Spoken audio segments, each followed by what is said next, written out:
Hello and welcome to the table. I'm your host, Teen Wolf, and today we are just going to we are going to conclude the three-part special. Now, technically I ended it in the last video, but I didn't say what my favorite deck was. So, today I'm going to cover that.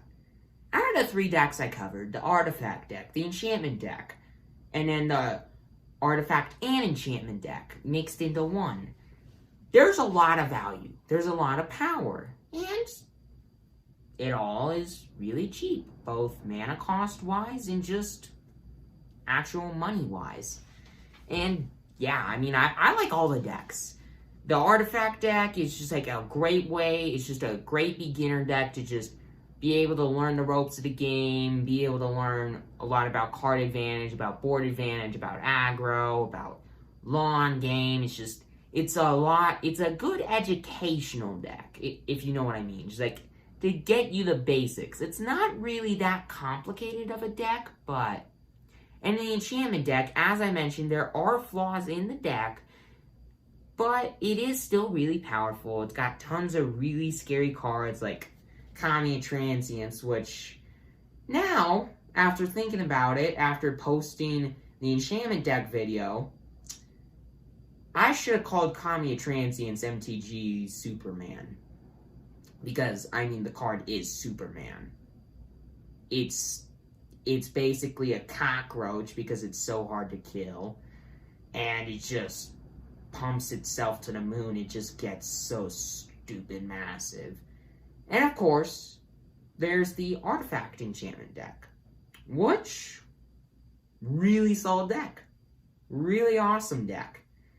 It's got, in my opinion, the most value out of all the decks, because it can turn the table in your favor so quickly. It's just like, out of nowhere, if you have the right pieces in play, and you just play like one more card, the table completely turns into your favor. And it's just like, just one card just completely throws the game around, and it's just awesome.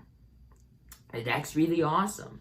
And as I mentioned, you want to add more 1-drops into the deck, but overall the deck's really solid and really awesome.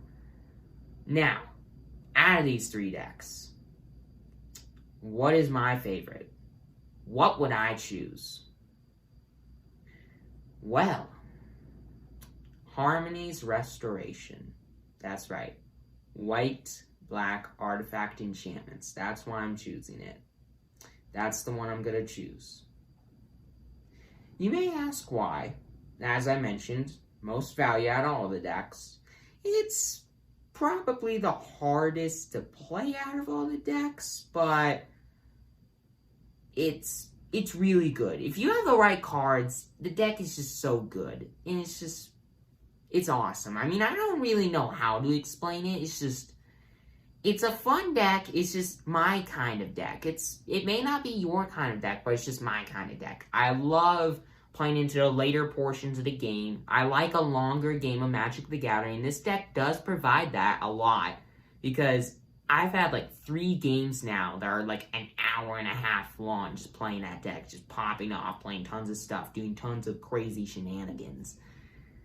But it's just fun to play. I mean, it's probably not the most powerful out of all the decks. I mean, once you modify the decks and like give them the cards that they need to make them better, it's easily not the best out of the bunch, because sadly the Enchantment deck would be the best out of the bunch. But in my opinion, it's the most fun to play.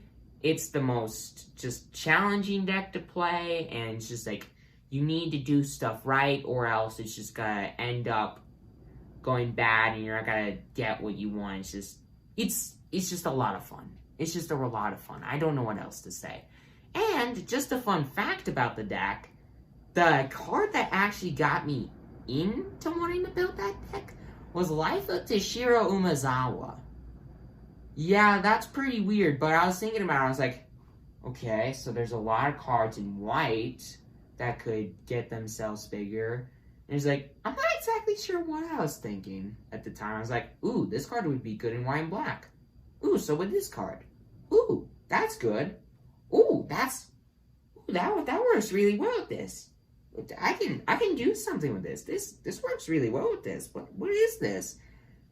it's kind of weird how that worked out. It's like one card that's not really that good, just kind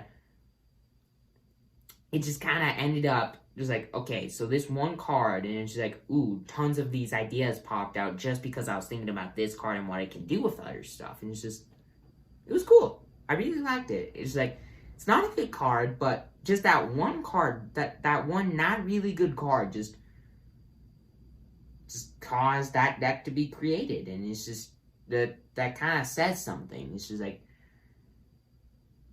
even the worst cards in Magic the Gathering can be led into wanting to build some really scary deck. It's like one really bad card can lead into the best deck ever being made. Which is not always true, but in this case it is. I mean, as I said in the last video, it's probably the best out of the bunch. Not modified, but as of right now, the way that all the decks are built, it's the best out of the bunch. In my opinion, it's the most fun out of the bunch. So there you go. Now, I know I was a bit repetitive during this video. I was saying a lot of the same stuff over and over again, but I just want to get the point across. I really like the white and black deck. I do like the other two decks a lot. They are really fun. They're all really fun, but the white and black deck, for me, is the most fun to play. Now, what about you? Leave a comment below saying which deck you liked. Why did you like it? Why is it your kind of deck to play? Is it your kind of deck to play? Leave a comment below and tell me. Now, as always, I'm your host, Teen Wolf, and I'll see you in Streets of New Capenna.